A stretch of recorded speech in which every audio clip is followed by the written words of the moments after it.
August 1944. Normandy is burning.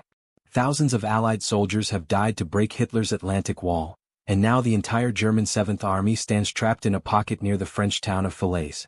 This is the moment that could end the war in Europe months early. One decisive blow could annihilate Nazi Germany's Western forces completely. But as victory hangs in the balance, a bitter confrontation erupts in Allied headquarters that threatens to let 100,000 German soldiers escape through a closing noose. Field Marshal Bernard Montgomery, Britain's most celebrated commander, stands before his maps with absolute certainty. His plan is perfect. His British forces will deliver the killing stroke. But there's a problem. The man who sees the clearest path to victory isn't British at all. He's Canadian. His name is Guy Simonds. And Montgomery refuses to let a colonial officer lead the most important operation of the Western Front. "No Canadian leads my operation," Montgomery declares. The words echo through headquarters like a death sentence, not just for pride, but for thousands of soldiers whose lives depend on closing that gap before the Wehrmacht escapes. What happens next will determine whether the Allies crush Hitler's army or watch it slip away to fight another day. This is the untold story of how prejudice nearly cost the Allies total victory, and how one Canadian general defied everything to save the Battle of Falaise. Have you ever wondered what really happened in those final days before the Falaise Gap closed? The history books tell you about the trapped Germans, the aerial bombardment, the desperate breakthrough attempts. But they don't tell you about the headquarters drama that almost changed everything. They don't tell you about Montgomery's refusal. They don't tell you about Simonds's impossible choice. Until now. The Falaise Pocket isn't just a battle. It's a 20-kilometer gap between life and death for Hitler's entire Western Army. Think about that. 20 kilometers. That's 12 miles. The distance you could walk in 4 hours. And through that narrow corridor, 100,000 German soldiers are trying to escape with their tanks, their artillery, their vehicles, everything they need to keep fighting. If they get through, the war continues. If they don't, it's over. Germany loses an entire army group. The road to Berlin opens wide. Victory becomes inevitable. But here's what nobody talks about. The British forces advancing from the north are moving too slowly. Montgomery's famous caution, his methodical approach that worked at El Alamein, is failing here. The Germans are moving faster than he predicted. The gap is closing but not fast enough. Every hour of delay means another 1,000 German soldiers escape. Every day of hesitation means more tanks roll eastward to defend the Rhine. Someone needs to move faster, hit harder, close that gap with ruthless efficiency. That someone is Guy Simonds and his Canadian forces. But Montgomery won't give the order. What? Pride? Prejudice? Strategic vision? Maybe all three. Montgomery has spent his entire career building the image of British military supremacy. He defeated Rommel. He commanded the greatest amphibious invasion in history. Now, in what should be his crowning achievement, he's being told that a Canadian can do it better. A colonial officer. A man from a dominion, not the empire proper. The suggestion alone feels like an insult to everything Montgomery believes about military hierarchy and British leadership. But Guy Simonds isn't asking for glory. He's asking for permission to save lives. He sees what Montgomery won't admit. The British Second Army is exhausted. They've been fighting continuously since D-Day. Their units are under strength. Their armor is worn out. Their commanders are cautious after 2 months of brutal hedgerow warfare. They're not going to close the gap in time. But the Canadian First Army is fresh, aggressive, and positioned perfectly to strike the decisive blow. All Simonds needs is the authority to act. Do you know what it feels like to have the solution in your hands but no power to implement it? Simonds does. He stands in headquarters watching the intelligence reports come in. German columns streaming east through Falaise. Panzer divisions escaping. SS units withdrawing in good order. Every report is another dagger in his gut because he knows he could stop it. His forces could cut them off. His armor could seal that gap. But he needs Montgomery's approval. And Montgomery says no. The tension in Allied headquarters becomes unbearable. American generals are furious. General Omar Bradley wants to close the gap from the south, but Eisenhower has given Montgomery operational control. The Supreme Commander himself is frustrated but won't override his field marshal publicly. The British press is celebrating Montgomery as the genius who trapped the Germans. Meanwhile, those same Germans are slipping through the trap hour by hour, day by day. The opportunity of the entire war is evaporating because one man won't let another man do his job. Then something changes. Intelligence reports confirm what Simonds has been warning about. The German escape is accelerating. Entire divisions are pulling back through Falaise in organized retreat. Not a rout. Not a collapse. An orderly withdrawal that will preserve combat power for future battles. This isn't the crushing victory everyone expected. This is a partial success that will haunt the Allies for months to come. Unless someone acts now. Unless someone moves faster than Montgomery's careful plans allow. August 14, 1944. The date that changes everything. Operation Tractable begins. This is Simonds's operation, though officially it's still under Montgomery's overall command. But now Simonds has limited authority to execute his vision. And what a vision it is. He's not going to advance cautiously through defended positions. He's not going to probe for weaknesses and consolidate gains. He's going to punch straight through to Falaise with overwhelming force and speed. He's going to use tactics that Montgomery considers reckless. He's going to risk everything on a single devastating thrust. Because if he doesn't, the war just got longer. Can you picture it? Hundreds of Canadian tanks forming up in the pre-dawn darkness. Infantry loading into vehicles. Artillery pieces ranging their targets. Every soldier knows this is different. This isn't another grinding advance through Normandy's nightmare terrain. This is the breakout. This is the moment their entire campaign has been building toward. The tension is electric. The fear is real. But so is the determination. They're not fighting for Montgomery's reputation anymore. They're fighting to end this war. But here's where it gets complicated. Montgomery still won't fully unleash Simonds. Even as Operation Tractable begins, the Field Marshal issues restrictive orders. Advance to certain objectives, but no further without approval. Consolidate positions before pushing forward. Maintain contact with British units on the flanks. Every order is designed to keep Simonds under control, to prevent him from taking risks, to ensure that British forces share in the glory of closing the gap. These orders will kill soldiers. Simonds knows it. His staff knows it. But challenging Montgomery directly means court-martial or relief of command. So Simonds does something brilliant. He interprets his orders creatively. When Montgomery says advance to an objective and consolidate, Simonds advances and immediately pushes reconnaissance forward to the next objective. When Montgomery says maintain contact with British units, Simonds maintains minimal contact while his main force drives ahead. When Montgomery urges caution, Simonds redefines caution to mean speed and aggression. He's not disobeying orders. He's executing them in the way they should have been written. It's a masterclass in subordinate initiative. It's also incredibly dangerous. One misstep and Montgomery will relieve him. One failure and the Canadians will be blamed for everything that goes wrong. The first day of Operation Tractable reveals the genius of Simonds's plan. His forces use smoke to obscure their advance. They coordinate armor and infantry in combined arms teams that overwhelm German defensive positions. They bypass strong points instead of reducing them, letting follow-on forces deal with resistance while the spearhead drives forward. This is modern warfare at its finest. Fast, fluid, devastating. And it's working. Canadian forces punch through German lines that the British Second Army has been struggling with for days. The road to Falaise opens.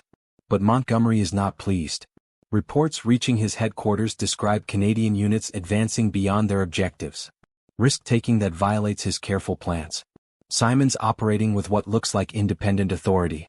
The Field Marshal summons his staff. There are stern conversations about Canadian indiscipline. About the need for coordination. About maintaining the integrity of the operational plan. Montgomery is preparing to rein in Simonds, to reassert control, to ensure the closing of the Falaise gap happens his way on his timeline. Then the intelligence updates arrive. And everything changes again. The Germans are collapsing faster than anyone predicted. Not because they're beaten but because they're retreating as fast as they can move. The Falaise gap is becoming a killing ground. Allied aircraft are slaughtering German columns on the roads. Artillery is pounding every crossroads. The Wehrmacht is taking catastrophic casualties trying to escape. But they're still escaping. Thousands of them. Tens of thousands.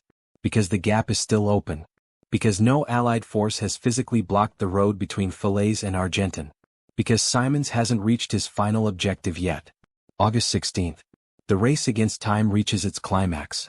Simonds's forces are within striking distance of closing the gap completely. But they're exhausted. 2 days of continuous combat. Constant air attacks from German fighters. Resistance from SS units fighting desperate rearguard actions.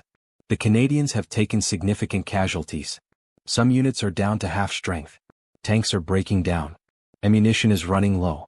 In any other operation this would be the moment to pause, resupply, reorganize. But Simonds knows there is no time. The Germans are still flowing through Falaise. Every hour matters. He orders his forces forward immediately. No pause. No consolidation. Just advance. Do you understand the weight of that decision? Simonds is ordering exhausted men into battle without proper support. He's risking a catastrophic defeat if the Germans counterattack in strength. He's betting everything that speed matters more than caution.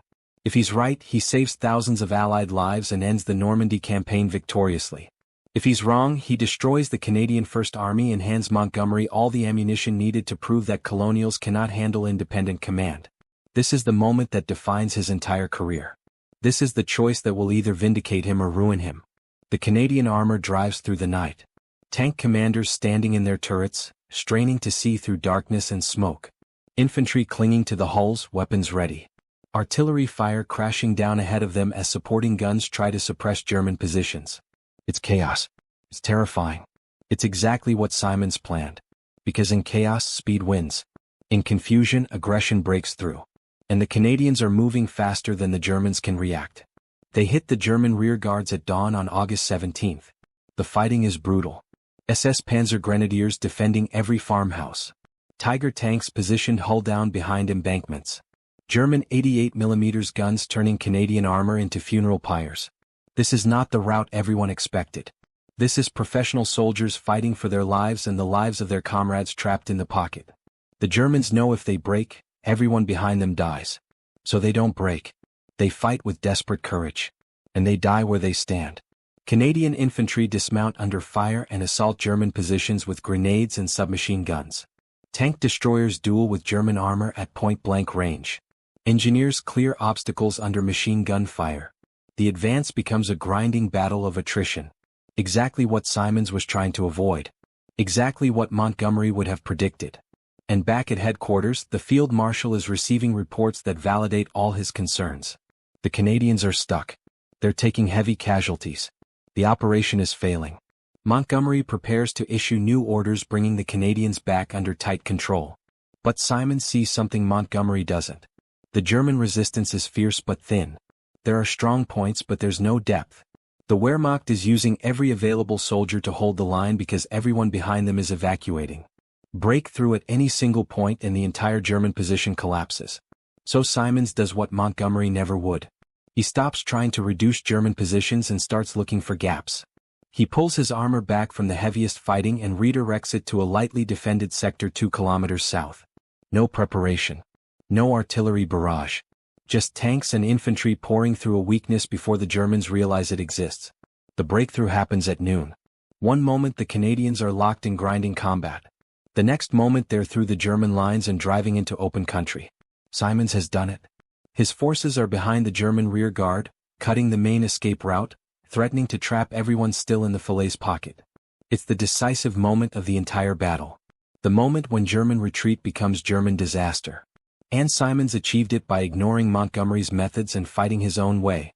Now comes the question that will haunt historians forever. Could Simonds have closed the gap completely? Could he have trapped every German soldier in the pocket? The truth is complex and painful. By August 17th, most of the German combat units have already escaped. The armored divisions, the elite infantry, the SS formations. What remains in the pocket are mostly rear echelon troops, supply units and stragglers. Important captures but not the crushing victory everyone wanted. The real prize, the German fighting strength, has been flowing eastward since August 13th while Montgomery and Simonds argued about command authority. This is the bitter pill nobody wants to swallow. The Allies won the Battle of Falaise, but they didn't win it decisively enough. They destroyed thousands of German vehicles. They captured thousands of prisoners. They inflicted catastrophic casualties on Wehrmacht units. But they didn't annihilate the German army. They didn't end the war in 1944. Because those critical days when Montgomery refused to give Simonds full authority, when British caution prevented Canadian aggression, when headquarters politics mattered more than battlefield reality, those days allowed the German army to survive. Imagine if Simonds had been unleashed on August 12th instead of August 14th. Imagine if Montgomery had trusted Canadian leadership from the start. Imagine if pride and prejudice hadn't delayed the decisive thrust. 2 days. 48 hours. That's the difference between total victory and partial success. That's the difference between ending the war in 1944 and fighting through the Battle of the Bulge. That's the difference between thousands of Allied soldiers going home and thousands of Allied soldiers dying in the Hurtgen Forest and the Ardennes. 2 days that Montgomery's ego cost the Allies. But Simonds did save Falaise in the end. His forces fought with extraordinary courage and skill. They closed the gap. They turned German retreat into German catastrophe. They proved that Canadian arms could achieve victories that British forces couldn't match. And they did it despite Montgomery, not because of him. This is the story nobody wants to tell because it reveals uncomfortable truths about Allied command structure, about British attitudes toward colonial forces, about how close the Allies came to a far less successful outcome in Normandy. The aftermath tells its own story. Montgomery takes credit for the victory publicly. He's the architect of the master plan. He's the field commander who trapped the Germans. He's celebrated in London and across Britain as the genius who won Normandy. Simonds receives far less recognition.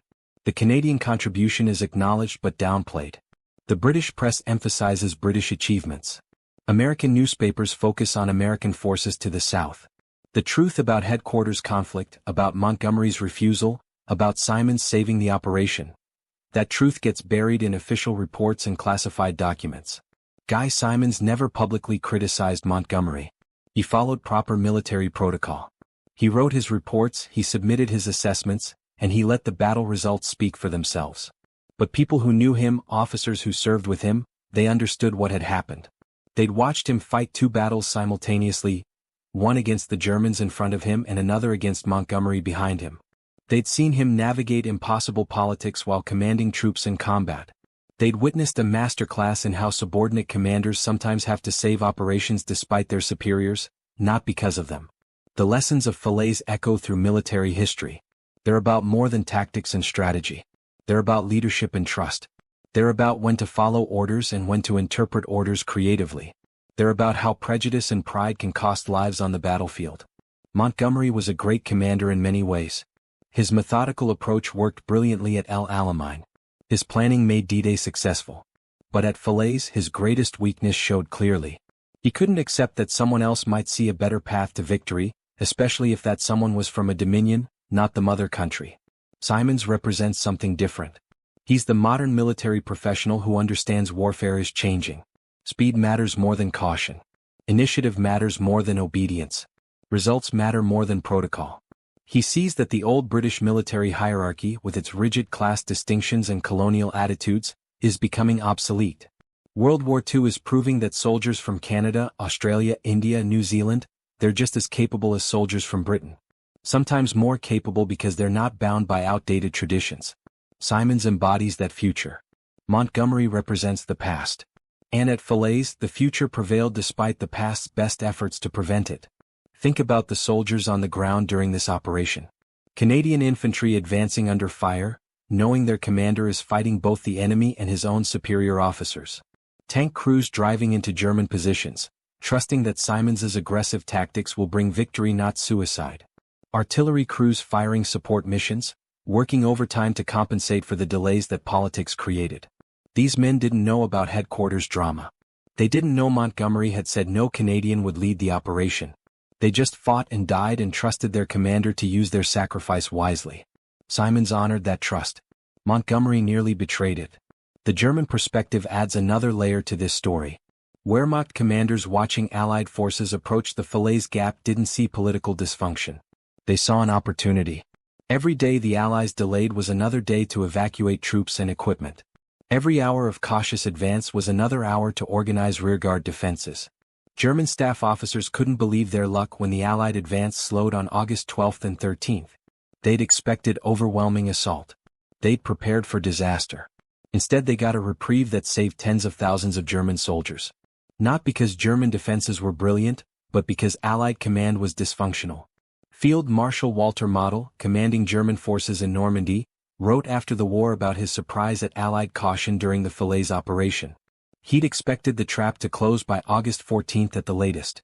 When it didn't, he ordered maximum evacuation efforts. His staff worked miracles moving units eastward through the narrowing gap. And when the Canadians finally broke through on August 17th, most of what Model wanted to save was already gone. He credited German tactical skill. He should have thanked Bernard Montgomery. Now let's talk about what Simonds actually achieved once he had operational freedom. His tactics at Falaise became textbook examples of mobile warfare.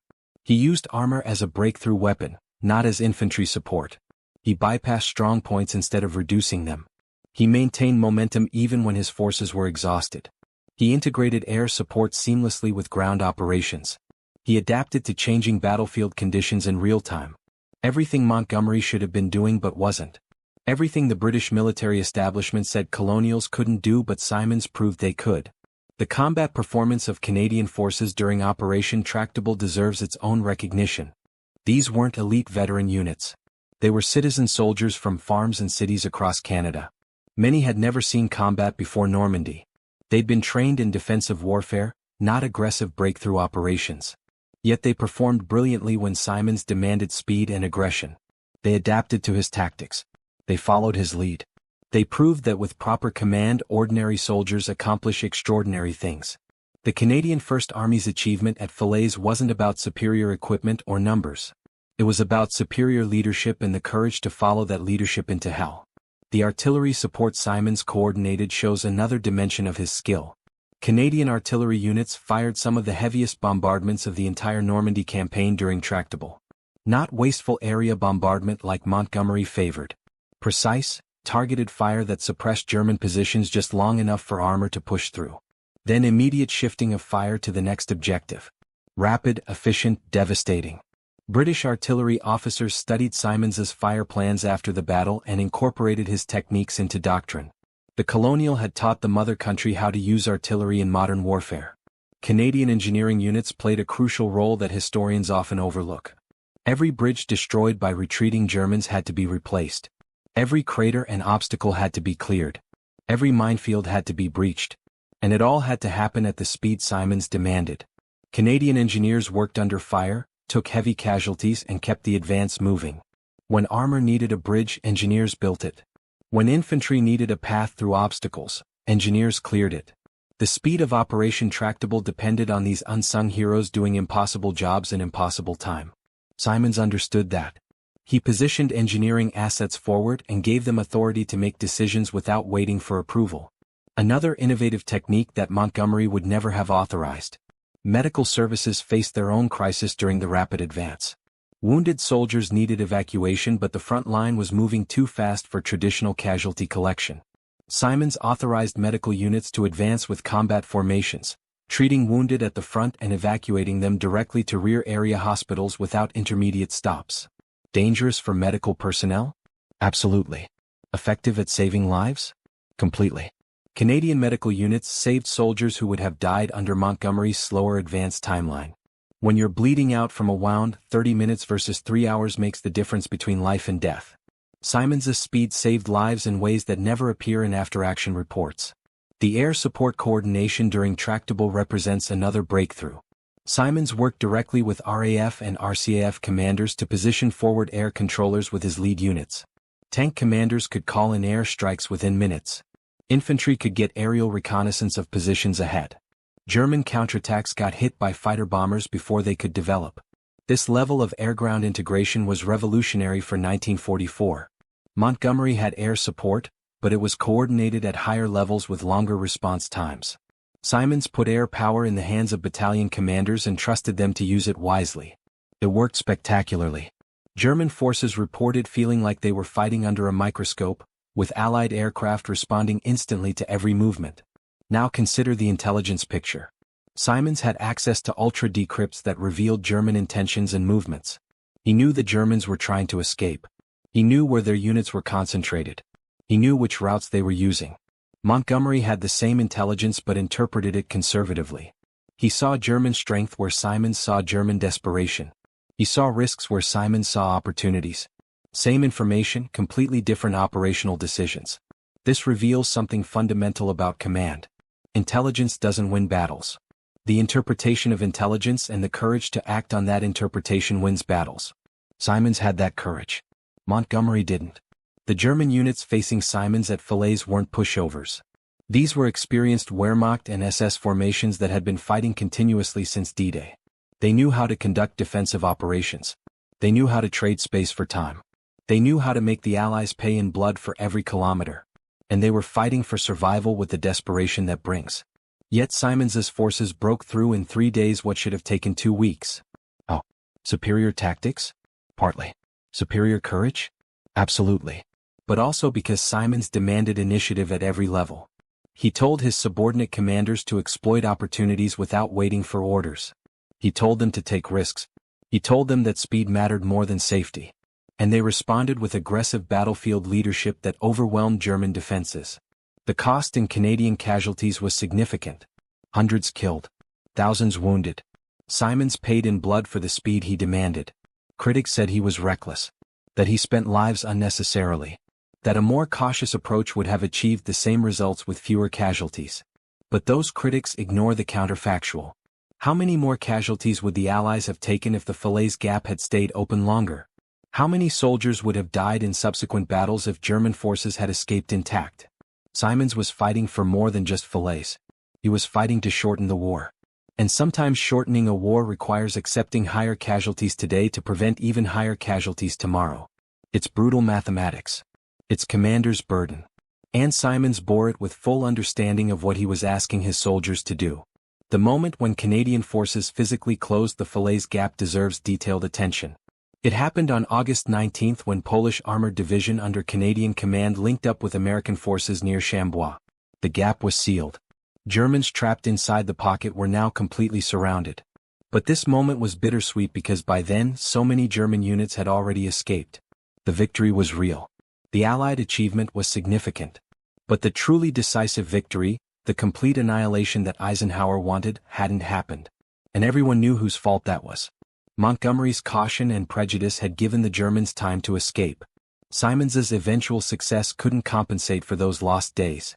Polish forces under Simonds deserve special mention. The 1st Polish Armored Division fought with extraordinary bravery at Falaise. They were fighting not just for Allied victory but for Polish liberation from Nazi occupation. Their motivation was intensely personal. Their courage was legendary. And Simonds integrated them seamlessly into his operations, treating them as equals and trusting them with critical missions. Montgomery had been skeptical about Polish combat effectiveness. Simonds proved Montgomery wrong. The Poles fighting under Canadian command achieved victories that shocked German commanders who dismissed them as inferior forces. This pattern repeats throughout Simonds's career. He saw capability where Montgomery saw only nationality. The destruction of German equipment in the Falaise Pocket created apocalyptic scenes. Thousands of vehicles burned. Tanks lay overturned in ditches. Artillery pieces sat abandoned beside roads lined with dead horses and shattered wagons. Allied pilots called it the killing ground. Some refused to continue attacking because the slaughter became too overwhelming. The roads through Falaise became monuments to military disaster. Yet the incomplete nature of victory haunted everyone who understood what could have been achieved with earlier action. Years later, veterans from both sides would meet at Falaise memorials. German survivors spoke of the terror. Allied veterans spoke of the confusion and frustration. Canadian soldiers spoke quietly about knowing they'd been in the right place at the right time, led by a commander who understood what needed to happen. And they spoke about the bitter knowledge that political games at headquarters had made their sacrifice larger than necessary. Simonds never claimed he was the hero of Falaise. He deflected praise to his soldiers. He credited subordinate commanders for their initiative. He acknowledged the courage of Polish forces under his command. This humility stands in stark contrast to Montgomery's self-promotion. History remembers both men, but time has been kinder to Simonds's reputation. Those who study the battle carefully understand who truly saved it. The final lesson of Falaise echoes through every military operation since. Prejudice has no place in warfare. National origin doesn't determine military competence. Aggressive leadership beats cautious planning when the moment demands action. Subordinate initiative can compensate for superior failure. And sometimes the greatest courage isn't facing enemy fire. It's standing up to your own headquarters when they're wrong. The Canadian soldiers who bled at Falaise shortened World War II. They didn't end it as decisively as hoped, but they ensured Germany could never recover the strategic initiative. They proved colonial forces could match or exceed British performance. They validated Simonds's tactical vision against Montgomery's outdated methods. Their sacrifice wasn't in vain, even if recognition came slowly and incompletely. Today, staff colleges worldwide study Operation Tractable. Not as Montgomery's master plan, as Simonds's rescue operation, as proof that battlefield brilliance can overcome headquarters dysfunction, as demonstration that the best tactical decision often comes from commanders closest to the fighting, not from distant headquarters concerned with politics and prestige. Falaise teaches that victory belongs to those bold enough to seize it, regardless of what their superiors say. "An Canadian leads my operation," Montgomery declared. But in the end, a Canadian saved his operation. Guy Simonds closed the Falaise Gap. His forces delivered the decisive blow. His tactics became the model for mobile warfare. His leadership validated everything Montgomery had dismissed. History took decades to acknowledge this truth. But truth doesn't disappear because powerful men prefer comfortable lies. The real story of Falaise, prejudice nearly causing disaster, and courage salvaging victory, finally stands revealed.